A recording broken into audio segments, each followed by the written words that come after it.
All right, I've gotten a couple of messages from some individuals asking me what are my thoughts on the Josh Hader situation. Now, if you're unaware of what happened, Josh Hader's a pitcher for the Milwaukee Brewers. Now, I don't follow baseball, so I had to be briefed on all of this through my own independent research, because of course I'm not going to listen to a bunch of people telling me what the hell I'm supposed to think. But nonetheless, he's a pitcher for the Milwaukee Brewers, and evidently they resurfaced some old tweets. I mean, I say they resurfaced. People went and searched back on his Twitter and found old tweets from 2011, 2012. This gentleman just so happens to be 24 years old. I'm 24 years old, so if you were to think about it, he was 17 at the time, 17, 18, depending on when his birthday is, but he was in high school, probably a senior in high school at the time. These are what the tweets read. Suck my cock! I'll murder your family! Wow! Haha! Nah! Who am I getting? I was a little nigger! Nigger! I hate gay people! Need a bitch that can fuck, cook, clean, right! Gay people freak me out! This dude comes in with pony shirts and a pony mouth bag! The fuck? KKK! Do you know what KKK stands for? I think so. Tradition, quality, and excellence. I'm gay as fuck! Following the release of the tweets, evidently a lot of people wanted to see Hader suspended, and the Major League Baseball committee, I guess they came out and said he won't be suspended, but they're going to enroll him in some sort of diversity thing. But Major League Baseball issued statement requiring Brewers Josh Hader to enroll in diversity and inclusionary initiatives. He will not be suspended. Before I move on from there, why would you suspend somebody for something that was said years before they even came into the league? That makes no sense. Now, I understand regarding, dealing with social media, when you have yourself a job and people are going to go dig up some of the old things that you did, and then you could be, held to trial for what you did in your youth. But why does this apply? Now, the reasoning of why I'm making this video here is I've seen a lot of comparisons with the Hader situation versus the Colin Kaepernick situation. Why is there a comparison? Because of the crowd. As you can see with what happened with Colin Kaepernick in the NFL taking a knee during the national anthem, he was met with a barrage of boos.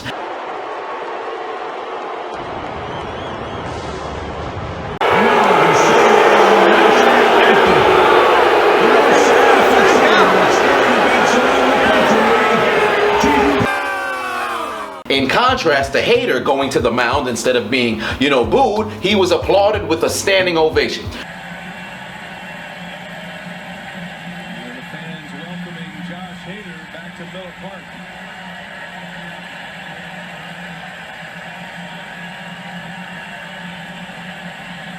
This is what a lot of people are overlooking. Hader is an all-star pitcher. Colin Kaepernick at the time is not a Pro Bowl quarterback, especially at that time. On top of that, if you look at the standings for the Major League Baseball, where are the Milwaukee, where are they at? They are at the top of their division. I believe they're tied with the Cubs at the top. Why do you think the people are cheering? Because you have an opportunity to make a run to go to the World Series at the top of your division. That's why the people are cheering. You think that if the dude was a straight up scrub, you think he's getting a standing ovation? No, God! Now, one of the people that, put me on to this entire sort of situation was Shannon Sharpe. I was watching I was in the gym working out. I happened to look up and I saw they had Undisputed on FS1 on the television. Lo and behold, they're talking about it, and I saw a couple of Shannon Sharpe's tweets, and he had this to say. Kneel against injustice, get booed. Tweet racial, homophobic slurs, get a standing no. Huh? Wow. Stop it, Skip! Now, regarding the tweet, we have to look at the context of what's being said. It's not in the grand scheme of things. It's an individual sort of aspect. Because first you have to identify who are the people who are giving him a standing ovation. Or is he going to get some sort of standing ovation nationwide, when I don't think that's going to be the case? Because you came back, and where were you met with a standing ovation? On your home turf. Because your fans are happy to have you back. You're an all-star pitcher. We have to look at things in context. It's not people applauding saying it's okay to apologize for racial homophobic statements that were said years ago. And on top of that, again, like I said earlier, these are a bunch of tweets that are put out with absolutely no context behind them. You don't know if this person actually met him. You don't know if they're trolling, all this other stuff. I'm not coming out here to be an apologist for somebody, but we need to look at something through an objective point of view. You can't just put something out on the internet, because let's think back to the times in 2011, 2012, especially in the beginning stages of Twitter, Instagram. I think Twitter was about, it came out, 2008, something like that, but it didn't really start to catch any form of steam until 2010, 2011. So people would go on there and they would troll people. Nobody was really following anybody like that unless you were some big time celebrity. People weren't gaining traction on Twitter who were pretty much unknown children at that time. It was YouTube that was blowing up like that. Instagram didn't even take off yet. So if people are putting out tweets and there's nothing behind it, you could just be saying something. It's similar to a comment section. Seriously, go into any comment section. You're gonna find somebody put offensive words in there, racist words, homophobic words, ableist words, saying different things that'll trigger a bunch of people, and there's nothing compared to. They're probably just in there trolling. You have to find out who the person is. On top of that, what have you done since then? If you haven't had no model of consistency of being homophobic, racial, racist, all this other stuff, what is the purpose of me trying to penalize you for something that you did in your youth? It makes no sense. Now, I understand people saying, well, you were a kid at the time, and you got to think small. Obviously, you're not supposed to put stuff like that on the internet, but ultimately it is. You could say he should have done his due diligence, knowing that down the line your goal is to play in professional baseball. You should have went back and deleted the tweets. But who's to say how many tweets the person probably put out? Let's go to his Twitter and find out how much tweets he actually put out during the entire course of his Twitter account being existing. Well, evidently he doesn't have a Twitter anymore. He deleted. So I won't be able to figure it out, but other people who were able to search beforehand, you can find out for yourself. Nonetheless, a bunch of these people are coming out and talking about, well, you putting out all these old tweets. Now we gotta go face trial for what you said back then. Think to what happened earlier this year with the guy from Villanova, Dante DiVincenzo. He played basketball, and they just won the national championship. They dug up old tweets, and that affected where he got drafted in the upcoming draft. Balling on these niggas like I'm Derrick Rose. I like it when girls lick my butthole. It's a life-changing feeling. Wow. Wow. You what? I don't even need to see. You're a child! But the kid was like 14, 13, something like, it makes no sense. You can't judge somebody now on the basis of what they wrote on the internet. We need to start really revisiting how we take offense to things. Because if you think back to the 1960s, 70s, 80s, back before we even had social media, the people who talk about, I'm offended, you're not. It's selective outrage, okay? I'm not saying you should be just going out there and saying anything you want on the internet, but we really need to really revisit how people are affected by these things. Some being read on the internet is not compared to somebody doing something in your face. It's nowhere near the same. It's a false equivalency. Honestly, I'm not affected by somebody writing something on the internet. People are far too sensitive nowadays. But back to what the core point is, because I'm starting to get a little bit upset. But the core point with the comparison between Kaepernick and Hater, and I'll say this about Kaepernick because it did since come back up, because I don't think I've touched on this. Although I said I wasn't going to revisit the situation, I feel it's appropriate to revisit the Colin Kaepernick situation. I have more respect for him now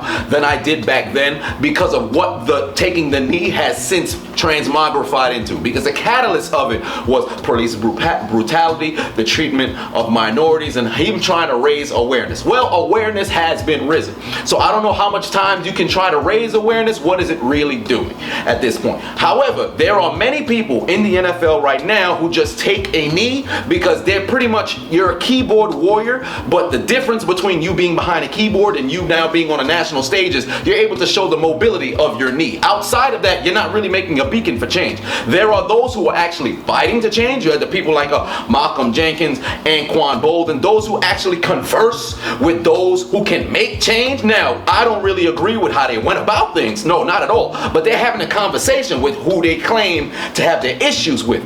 Other people in the league who just simply take a knee and just keep, you have to actually make steps to try to change something. You just can't, you're a keyboard warrior, no different than somebody behind the screen. You're just on national television showcasing the mobility and the dexterity and the flexibility of your lower extremities. That's all that you're doing. You're not doing anything different. But going back to Kaepernick, like I said earlier, had Kaepernick been some perennial Pro Bowl quarterback, All-Pro every single year, taking the Niners to the playoffs season in, season out. I'm not talking about you got to be some multi-Super Bowl champion in order to have the fans to get behind you. But if it was this franchise QB who was tearing up the league, I can guarantee you there would be a different sort of response versus than what it was. I touched on this before, but I feel like it needs to be said again, especially if you're going to compare it to the Josh Hader situation, because we're looking at it in context. This is an all-star pitcher in which their team is at the top of their conference, at the top of the league. There's a reason why the people stood there and gave him the standing ovation. Now, there are some who are just, them getting tired of these people being sensitive and all that.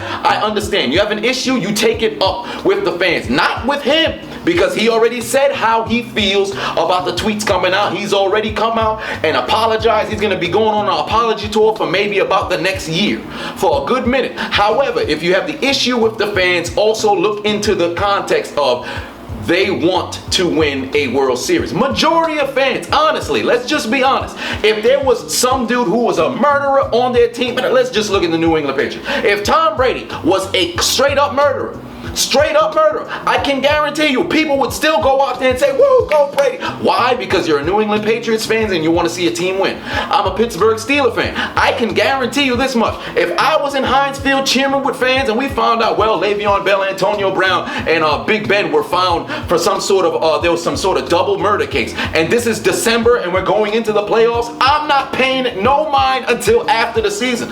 Why? Because if we're 14-0 and we're going into the freaking, let's just say December 17th game against the Ravens, and they just happen to be coming in, gotta beat them to secure home field advantage because the Patriots happen to be 14-0 as well. Dude, I am cheering for the Steelers too. I understand it's messed up, yes, but as a sports fan, there are things that will usurp other things. Morality isn't seen in the same light in the context of sports. Let's just be honest about it. Is it the right thing as a human being? Maybe not. However, in the context of sports fans and the fans who stood there in applause, we need to add context to the situation. And I'll say this to close out, because I feel like it connects dealing with President Trump. I'll say this because he did have this to say about the national anthem back in June. He came forward and said something that I believe to be very pivotal, not only to his presidency, but trying to move forward with the issue with the national anthem, where he said that he was going to be willing to listen to the fans of, not the fans, but listen to the players who take a knee and hear them out on who in the prison system should either be pardoned, whether it's their friends, somebody that they know, a colleague, whatever the case was. He had this to say. Power to pardon is a beautiful thing. You got to get it right. You got to get the right people. I am looking at Muhammad Ali, but those are the famous people. And in one way, it's easier and people find it fascinating, but I want to do people that are unfairly treated, like an Alice, where she comes out and there's something beautiful. What I'm thinking to do, you have a lot of people in the NFL in particular, but in sports leagues, they're not proud enough to stand for our national anthem. I don't like that. What I'm going to do is I'm going to say to them, instead of talk, it's all talk, talk, talk. We have a great country. You should stand for our national anthem. You shouldn't go in a locker room when our national anthem is played. I am going to ask all of those people to recommend to me, because that's what they're protesting, people that they think were unfairly treated by the justice system. And I understand that. And I'm going to ask them to recommend to me people that were unfairly treated, friends of theirs or people that they know about. And I'm going to take a look at those applications. And if I find, and my committee finds that they're unfairly treated, then we will pardon them or at least let them out. If the players, if the athletes have friends of theirs or people that they know about that have been unfairly treated by the system, let me know. Initially, when I saw he said this, I was standing on my feet giving applause. Why? Because this could have been extremely groundbreaking. Not only does this solve the concerns of the players, it also fixes the issue with the national anthem, because those who showcase they have discrepancies, you now have a straight direct line to the president to solve the issues that you have. However, in Trump fashion, he had this to say a couple of days ago. The national anthem debate is alive and well again. Can't believe it. Isn't it in contract that the players must stand at attention, hand on heart? The $40 million commissioner must now take a stand. First time kneeling, out for a game. Second time kneeling, out for the season. No pay. It's gonna be huge. Get that son of a bitch off the field right now. Out.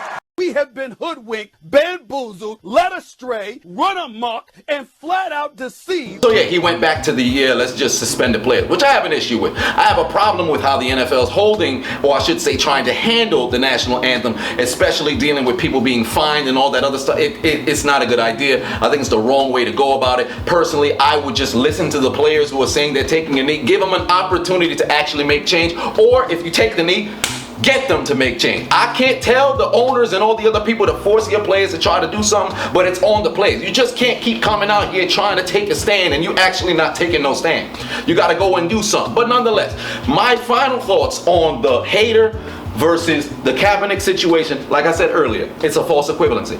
It makes absolutely no sense. And on top of that, I don't believe people should be judged for what was said, not only when they were in adolescence, but if it was years ago. And on top of that, if we're not going to question them on the context of why they said it, I don't want to hear it, period. I do not want to hear it. He came out, he apologized. Those teammates who happened to be his teammates came out and forgave him.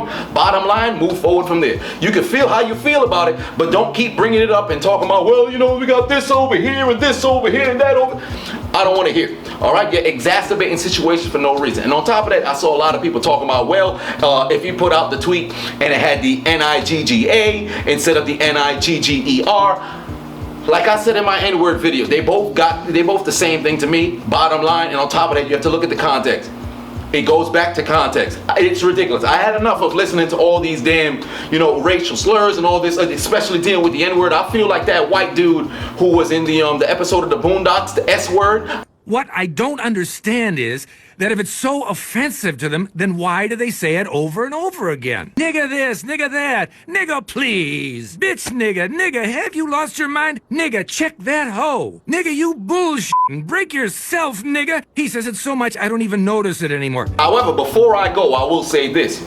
Had he put out tweets about Jews, would he get a standing ovation? Or I should say, would the Jews be out there giving him a standing ovation? But that's for a different topic if I want to dive deep into the Jewish community. But that's a different topic. Maybe I'll do that in my stand-up and really touch on it. But nonetheless, that's my thoughts on it. Let me know in the comment section what your thoughts on this entire situation is. Do you think I'm right? Do you think I'm wrong? What do you think about what it is that I said? What are your thoughts on watching it from your own point of view? If you don't have an opinion on it, go out there and find out if you actually want to have an opinion on it. Come back here. Let me know what you think about it in the comment section. Now, as for me, I'm going back to the shadow realm and leaving all this virtue signaling, emotional tweets and all this other horse manure.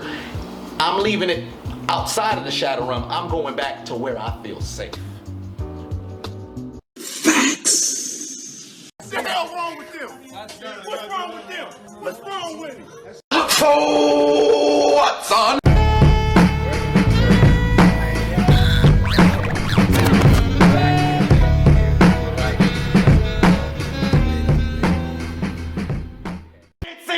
Nancy! Get my mom,